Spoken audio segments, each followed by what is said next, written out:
you grew up in Nigeria in the late 90s and early 2000s, you might remember the tasty meat pies, chicken, and the delicious smell from Tantalizers restaurant. For many Nigerians, Tantalizers was a place where memories were made over plates of jollof rice and crispy fried chicken. It became known for delicious, fast, and affordable meals and was the biggest local fast food brand in Nigeria at some point. But you might wonder, how is it that a brand that was so big is now struggling to stay popular and is unknown to many younger people? This is the story of Tantalizers' rise, new plans, and strong will to remain relevant in an ever-changing world of fast food. Okay, it wasn't always this bad. Picture this. It is 1997, still under a military regime ruled by General Sani Abacha, and the fast food scene in Nigeria is very much in its infant stage. Jose and Folu Ayeni, this dynamic husband and wife duo, recognized the gap in the market for high quality, quick service meals that would answer to the diversified taste of Nigerians and set out to fill it. What resulted from this is what is now known as Tantalizers. Tantalizers had a clear vision to change fast food in Nigeria by establishing a trustworthy and lovable brand. They opened their first outlet in Festac Town, Lagos, with a simple dream to serve delicious, affordable fast food with a Nigerian twist alongside international staples like burgers and fries. And that dream really took off. I mean, the early years saw enormous growth. Tantalizers opened outlets across major towns and cities, and the name became synonymous with convenience and quality. The menu was well thought out, offering a mix between local delicacies and international favorite dishes that ensured that there was something for everyone, literally making the brand competitive enough to give other brands a run for their money, as well as making people struggle to choose between Tantalizers and one of the other household name brands in Nigeria, Mr. Biggs. At the height of its operations, Tantalizers was not just a fast food chain, it was a cultural phenomenon. Families came, students came, professionals came, all patronized the outlets for the guarantee of excellence and quick service. And they delivered on this. It wasn't because of the food alone that made the company succeed. It was because of the whole experience of dining out at Tantalizers. I mean, its bright, clean, and welcoming environments made Tantalizers outlets a top choice for casual dining. As Nigeria's economy boomed in the 2000s, so did Tantalizers. They opened outlets in many major cities all around the country. At the time when they were at the height of their services, they had over 50 locations across the country. It wasn't just about numbers. Tantalizers was also innovating. They came up with concepts like Tantalizers Africana that service traditional dishes such as ogbono soup and pounded yam to people who wanted a taste of home. Tantalizers breakfast serviced the early risers, while their ice cream and cake offerings serviced those who desired dessert. Their catering division took Tantalizers magic to outdoor functions and industrial sites. The brand's marketing campaigns were quite effective in creating a strong brand identity in the minds of the public. People began to celebrate special occasions, casual get-togethers, and even business launches at Tantalizers. Riding on this popularity, new outlets for the company were opened to increase the market share. In 2008, Tantalizers reached a major milestone. They became the first indigenous fast food company to list on the Nigerian Stock Exchange. This achievement underscored their dominance and growth in the fast food sector, making them a fast food juggernaut in Nigeria. As we very well know, success in business is never a done deal. Once a trendsetter, Tantalizers struggled to keep up the pace. The company's financial reports began to show worrying signs.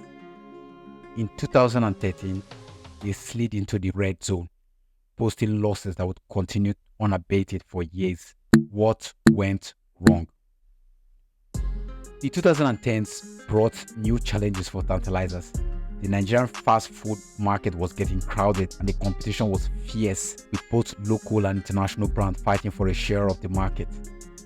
Tantalizers had to compete with brands like Sweet Sensation, Mega Chicken, Chicken Republic, and others who were banking on their deep pockets and fresh marketing strategies.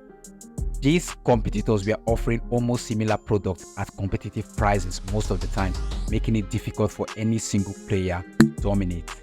As if that weren't enough, We mentioned that the Nigerian economy wasn't as strong as it used to be.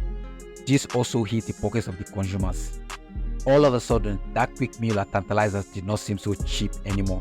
Increasing raw materials and operational costs squeezed profit margins. The next problem would be that Tantalizers also suffered from next shiny toy effect, which made some of the outlets and storefront for Tantalizers a bit stale compared to the shiny new competitors popping up in front of consumers. With losses piling up, it became a tough time to be Tantalizers. They badly needed to upgrade their outlets and change their menus in order to keep up with the new guys that are coming in. But to do this, where would the money come from? So naturally, this became the next challenge for Tantalizers. The company tried various strategies to turn things around. They closed underperforming outlets, streamlined their operations, and even sold off some of their assets to raise cash.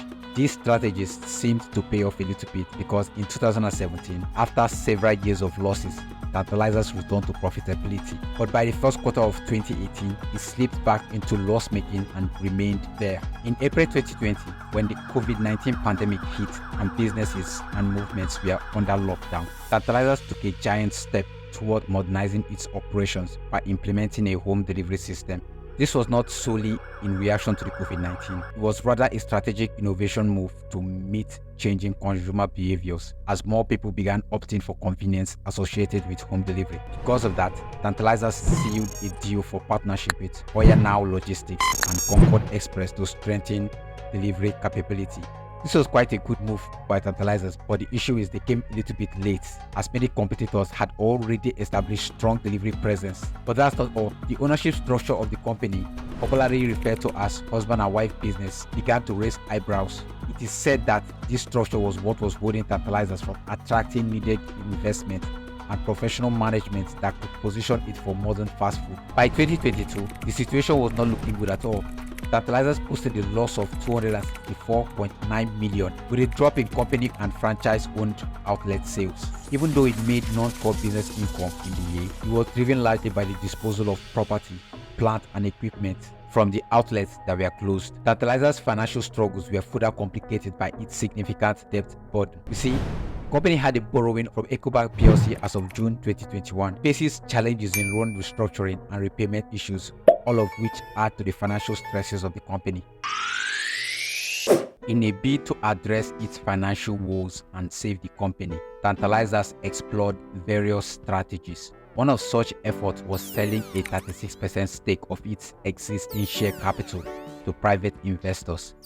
This step was aimed at raising funds for the expansion of business, cutting debt, and improving working capital. Despite doing this, the market reaction was lukewarm. The company's shares had been trading at 20 kobo since December 2018 at the Nigerian Stock Exchange, reflecting low investor confidence. While there was a possibility of revitalization, the lingering financial issues and competitive pressures made investors wary of its potential. The rise and fall and possible resurrection of Tantalizers holds very clear lessons for businesses in Nigeria and beyond. For Tantalizers, first, there was innovation. While it was a trailblazer back in the late 90s, Tantalizers did not adapt to the times when the market and consumer behavior started changing.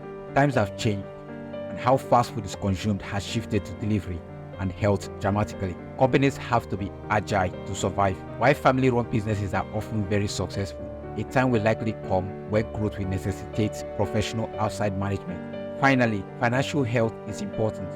It was becoming increasingly difficult for Tantalizers to invest in much-needed upgrades and expansion with their mounting losses. As we wrap up our story on Tantalizer, the obvious question begging for an answer would be, what is next for this one-time giant fast food chain? Can they rediscover whatever charm made them a household name? Or will they eventually join the list of business case studies which failed to sustain their potential in Nigeria? One thing's for sure, the Tantalizer story isn't over yet. Whether they would make a big comeback or continue struggle is yet to be seen. If you like this story, you will like the next one about how bad management and business practice took a big fast food chain out of the market.